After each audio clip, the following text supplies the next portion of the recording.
रत्नागिरी सिंधुदुर्ग लोकसभा मतदारसंघातील उमेदवाराचे नाव लवकरच जाहीर होईल। या 2 ते 3 दिवसात भाजपची सर्व नावे जाहीर होतील। नारायण राणे उमेदवार असतील की नाही ते मी सांगू शकत नाही। हा मतदारसंघ आम्हाला मिळाला पाहिजे अशी आमची मागणी आहे।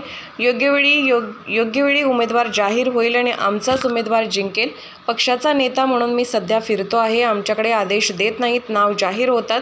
अब की बार मोदी 400 पार हा देशवासियांचा मोड आहे।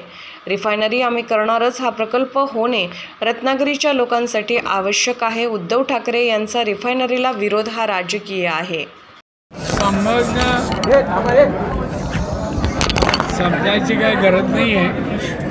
भारतीय जनता पक्ष वेळीच नाव जाहीर करेल। या 2-3 दिवसात नावं सगळीच भाजपची जाहीर होतील। उशीर का होत आहे? मागचं कारण काय? का डिस्प्यूट आहे? वातावरण नेमकं काय? नाही, डिस्प्यूट नाही, काय नाही। रत्नागिरी सगळे नेते बिझी आहेत आणि शेवटी अंतिम आम्हाला दिल्लीला होते, त्यामुळे काही कारणास्तव राहील। पण दादा उमेदवार असतील काय? कोण दादा? नारायणराव राणे। ते मी सांगू शकतो दादा। रत्नागिरी तुम्हाला विचारणं झाली लोकसभा मतदारसंघ हा भाजप रत्नागिरी सिंधुदुर्ग लोकसभा मतदारसंघ हा भाजपकडे गेला आहे का? गेलाय कसं? आम्ही माझं मत सांगितलं। हा आमचा मतदारसंघ मिळाला। दोन्ही पक्षांनी दावा केला, दावा करू दे ना, पण आम्हाला वाटतं आम्हाला मिळावं। शिवसेना म्हणते की गुल्हाल आमचाच उडणार, शिवसेना म्हणते गुल्हाल आमचाच उडणार। आता मी विचार दादा, हा एवढा महत्त्वाचा प्रश्न आहे का की रत्नागिरी सिंधुदुर्ग लोकसभा मतदारसंघ जाणीवपूर्वक की काही कारणं आहेत त्यामागे? काही कारणं वगैरे नाही, राजकारण वगैरे नाही।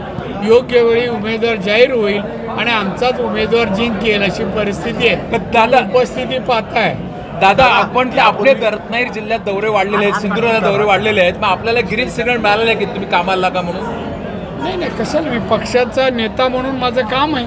आपापल्या भागात जा सांगितलं, मी आलो। उमेदवार म्हणून तुम्हाला आदेश दिलेत काय? सिग्नल दिलाय काय?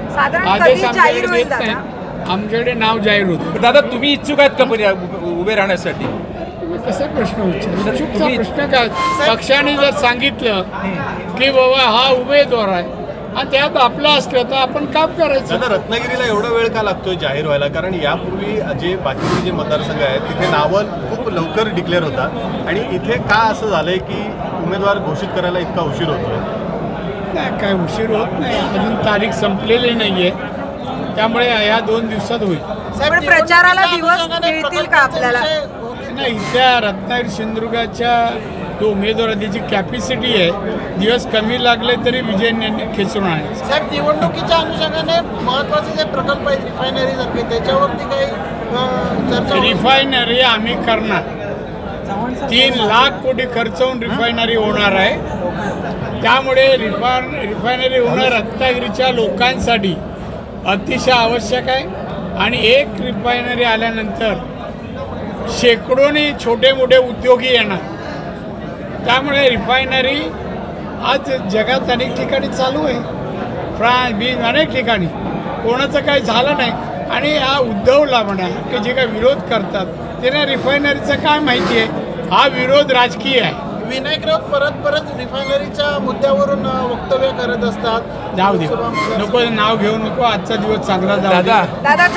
दादा साहेब, देशवासियांचं मूड काय या निवडणूक? देशवासियांचा मूड हक्की बार मोदी 400 पार। कोणते मुद्दे आपण पुन्हा समोर घेऊन सर लोकांसमोर जाणार? लोकांचे मुद्दे म्हणजे लोकांना आम्ही एक तर रोजगारातल्या त्यांचं पर कॅपिटल इन्कम वाढावं, उत्पन्न वाढावं, GDP वाढावा, एक्सपोर्टही वाढावं, लोकांना आपल्या मुलांना चांगलं शिकवता यावं, चांगल्या प्रकारे त्यांना नोकऱ्या मिळाव्यात, यासाठी शाळा, कॉलेज, मेडिकल कॉलेजची तर संख्या दुप्पट झाली, विमानतळाची संख्या दुप्पट झाली।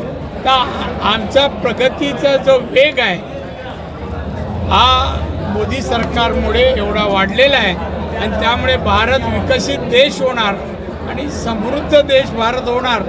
त्यामुळे भारतातली जनता त्यांना अब की बार मोदीच। महाराष्ट्रात 48